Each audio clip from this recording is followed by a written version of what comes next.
আসসালামু আলাইকুম গাইস, যারা আমাদের চ্যানেলে নতুন, চ্যানেলটা সাবস্ক্রাইব করতে ভুলবেন না। আপনারা অনেক কমেন্ট করার পর আমরা বিয়ে বাড়ি চলে যাচ্ছি। বিয়ে বাড়ি মাংস রান্না কীভাবে রান্না করা হয় দেখানোর জন্য।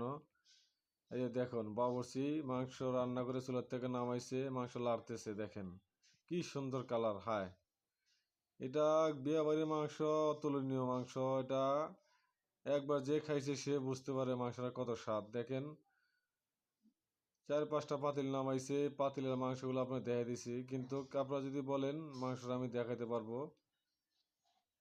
এই দেখেন চুলাগুলো কিভাবে বানানো হয়েছে, কত বড় একটা অনুষ্ঠান। এই যে দেখেন রান্না, এই যে পাতিলার মধ্যে কাঁচামরিচ দিছে, এটা মাংসটা জাল কম হওয়ার কারণে।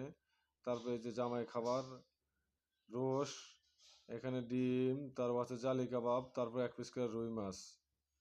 এই যে সারাবাদ বাবুর্চি রান্না করা হয়েছে। তারপর আছে আনাম খাসি। দেখেন আনাম খাসির